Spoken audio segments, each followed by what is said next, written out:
Assalamualaikum warahmatullahi wabarakatuh. Hai teman-teman semuanya, perkenalkan nama saya Nazwa Fadila Lubis dengan NIM 4221131029. Nah, pada kesempatan kali ini saya akan membahas materi mengenai sistem koloid, di mana tujuan dibuatnya video ini adalah untuk memenuhi tugas salah satu mata kuliah, yaitu mata kuliah pembelajaran jarak jauh. Adapun pokok bahasan pada materi yang akan saya bawakan ini, yaitu ada yang pertama pengertian pada sistem koloid, yang kedua jenis-jenis koloid, yang ketiga sifat-sifatnya, dan yang terakhir adalah kestabilan dari koloid. Baiklah, yang pertama kita akan membahas apa sih itu koloid. Nah, jadi sistem koloid merupakan suatu campuran yang keadaannya terletak antara larutan dan suspensi atau campuran kasar. Nah, di mana analisis sistem koloid ini itu diawali oleh percobaan Thomas Graham. Dan Thomas Graham ini itu menemukan bahwa berbagai larutan, misalnya HCl dan NaCl itu mudah terdifusi. Nah, sedangkan untuk zat-zat seperti kanji, gelatin, dan putih telur itu sangat lambat atau sama sekali tidak berdifusi. Dan beliau juga menemukan waktu difusi relatif untuk berbagai zat. Oleh karena itu, zat yang mudah berdifusi ini biasanya berbentuk kristal di dalam keadaan padat. Dan Graham menyebutnya adalah kristaloid.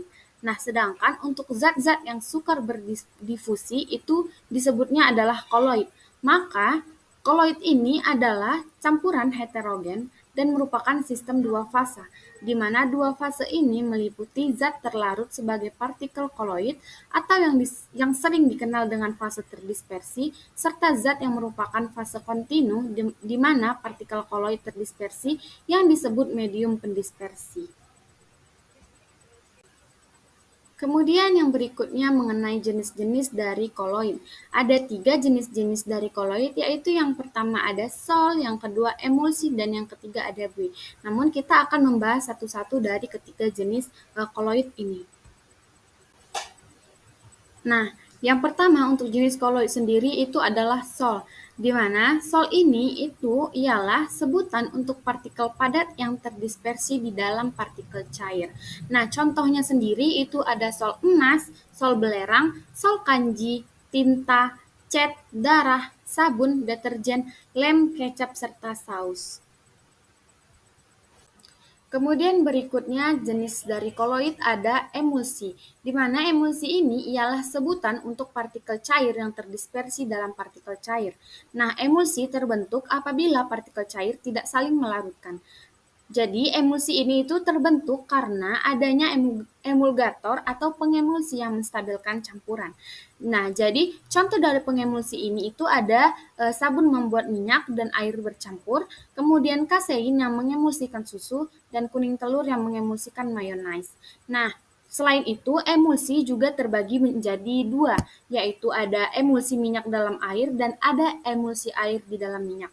Untuk emulsi minyak dalam air ini, itu emulsi di mana minyak atau zat yang tidak bercampur dengan air itu terdispersi di dalam air. Contohnya ialah ada santan, susu, dan lateks. Kemudian yang kedua, emulsi air di dalam minyak. Nah, emulsi ini di mana air terdispersi di dalam minyak atau zat yang tidak tercampur dengan air. Contohnya itu ada mayonnaise, minyak ikan, minyak bumi, dan mentega. Kemudian yang berikutnya ada buih. Nah, buih ini adalah sebutan untuk partikel gas yang terdispersi dalam partikel cair. Buih terbentuk karena adanya pembuih yang menstabilkan campuran, misalnya sabun, deterjen, dan protein. Buih terbentuk dari zat cair yang mengandung pembuih yang dialiri gas. Contoh dari buih ini sendiri itu ada buih sabun, krim kocok, ataupun krim cukur. Baiklah, kita sampai ke pokok bahasan yang selanjutnya, yaitu mengenai sifat-sifat dari koloid. Nah, sifat-sifat koloid ini sendiri itu yang pertama ada efek Tyndall, di mana efek Tyndall ini adalah efek penghamburan cahaya oleh partikel koloid. Dapat kita lihat pada gambar bahwa campurannya dari larutan ini itu cahayanya diteruskan. Nah, untuk yang koloid sendiri itu cahaya dihamburkan dan partikel terdispersi yang tidak terlihat. Kemudian untuk suspensi sendiri, cahayanya itu dihamburkan dan partikel terdispersinya terlihat.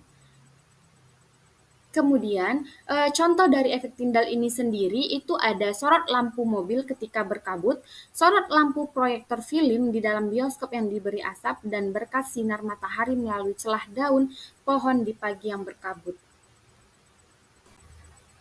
Sifat yang kedua dari koloid ini ada gerak Brown, di mana gerak Brown sendiri adalah gerak acak zigzag partikel koloid yang disebabkan oleh tumbukan tak setimbang antara partikel terdispersi dengan pendispersi. Nah, gerak Brown sendiri ini itu menstabilkan koloid dikarenakan mengimbangi gaya gravitasi yang dapat menyebabkan pengendapan. Yang berikutnya ada muatan koloid, di mana muatan koloid itu terbentuk karena koloid dapat mengalami adsorpsi, elektroforesis, dan koagulasi. Nah, muatan koloid ini menstabilkan koloid karena partikel-partikel koloid bermuatan sama sehingga saling tolak-menolak, sehingga juga menghindari adanya penggumpalan. Nah, di sini teman-teman saya akan membahas sedikit mengenai adsorpsi, elektroforesis, dan koagulasi, di mana untuk adsorpsi ini atau yang biasa itu disebut dengan penyerapan pada permukaan ialah sifat partikel koloid yang dapat menyerap ion atau molekul netral pada permukaannya. Nah, untuk koloid positif itu akan mengadsorpsi kation, contohnya sol FeOH3, sol AlOH3, dan pigmen berwarna ataupun juga dengan hemoglobin. Yang B ada koloid negatif. Jadi koloid negatif ini akan mengadsorpsi anion. Contohnya itu ada sol emas, sol perak, sol fosfor, sol As2S3, tepung, dan tanah liat. Nah, sedangkan contoh dari adsorpsi sendiri ini adalah sol FeOH3 yang bermuatan positif dan mengadsorpsi ion H+ dan Fe3+. Kemudian untuk yang elektroforesis, di mana elektroforesis sendiri adalah sifat partikel koloid yang dapat bergerak dalam medan listrik, yang mana muatan koloidnya dapat ditentukan dengan memberi medan listrik di sekitar koloid. Untuk koloid yang positif itu akan bergerak ke katoda atau elektroda negatif, dan sedangkan untuk yang koloid negatif dia akan bergerak ke anoda ataupun elektroda yang positif. Kemudian itu untuk koagulasi sendiri, di mana koagulasi ini adalah penggumpalan koloid akibat hilangnya muatan koloid. Nah, contohnya sendiri itu ada koloid FeOH3 yang positif ini mudah terkoagulasi jika ditambahkan dengan H2SO4 atau Na3PO4 dibandingkan dengan HCl atau NaBr. Sedangkan untuk koloid As2S3 yang negatif ini mudah terkoagulasi jika ditambahkan dengan BaCl2 dibandingkan dengan NaCl. Nah, yang terakhir ada kestabilan dari koloid, di mana kestabilan itu ditentukan oleh bagaimana terjadinya interaksi antara partikel-partikel. Penggabungan partikel-partikel koloid itu dinamakan juga proses agregasi. Agregasi ini dapat dilakukan dengan penambahan koagulan. Hal ini sangat penting di bidang pertanian, pengolahan air, ataupun yang lain. Nah, penambahan sedikit elektrolit atau koagulan akan menyebabkan partikel koloid itu terkoagulasi, di mana konsentrasi elektrolit yang hanya cukup untuk mengkoagulasi koloid sampai kadar dan waktu tertentu, dan dinamakan juga dengan konsentrasi koagulasi kritik atau K3.